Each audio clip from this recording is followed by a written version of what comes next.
All of these texts and videos mostly highlight the issues of feminism within Latin America, focusing on things such as femicide, abortion rights, reproductive rights, and violence against women. So in Feminism in Mexico City by Marta Lamas, she discusses the historical and socio-political feminist movements in Mexico City. So basically she talks about how feminism in Mexico has evolved since the 20th century, and how feminist activism affects legislation, and there have been laws addressing gender violence, reproductive rights, and workplace discrimination. And she also discussed how it has been progress, but there also are still challenges such as femicide, conservative backlash, and lots of conflicts between feminist organizations and the outside world. So in Colombia, Botched Plastic Surgeries and Misogyny by Catalina Ruiz Navarro, this discusses the dangerous beauty standards of Colombia, because Colombia has one of the highest rates of plastic surgery in the world.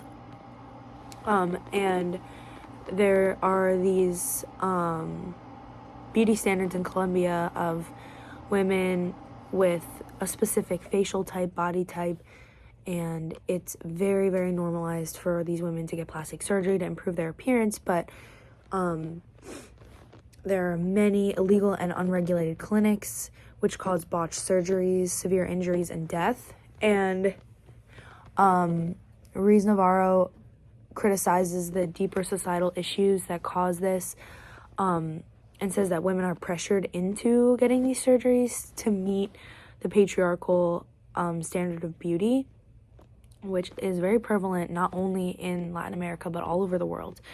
And and it's insane to think that beauty standards and body standards can cause so many deaths. Like, it's like literally ridiculous.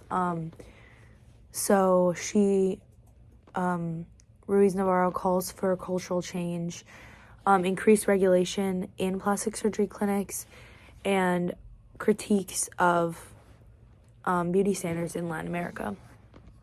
So in Violence Against Women in Latin America by Thomas D. Wilson, this article is very similar to the first one.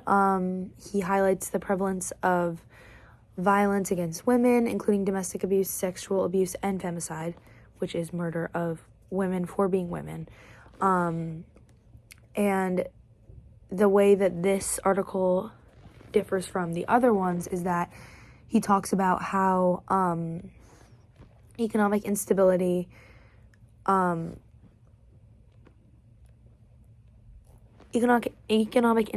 plays a large role in rates of femicide and violence against women, and how if economic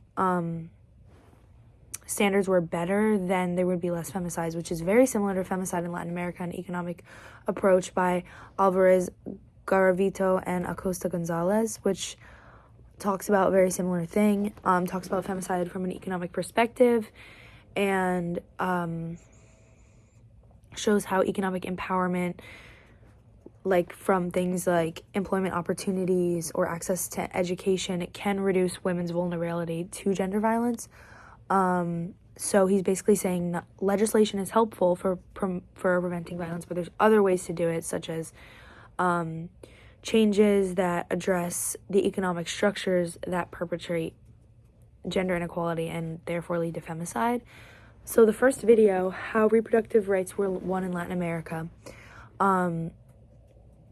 discusses the Green Wave movement, which originated in Argentina and then spread across Latin America and is even seen in the U.S. And it talks about how this is a grassroots organization, which is by the people, starting from the bottom up, pressuring governments to expand reproductive rights, and they actually have had changes. I'm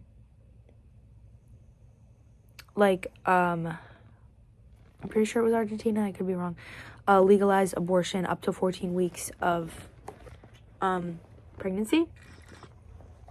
which shows how Latin America, some countries are going forward while America is still going backwards. So the documentary also includes Catalina Martinez Corral, regional director of the Center for Reproductive Rights, and she talks about how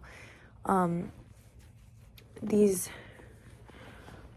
fight for reproductive rights is slightly different than America's fight because they are dealing with a lot stricter regulation than we had or have now. They were dealing with, so it caused a lot more need for a fight and motivation. And in Femicide in Latin America, where simply being a woman puts you at risk of murder, this video investigates the rates of femicide across Latin America, and it provides real testimonies from people who live there, provides statistics.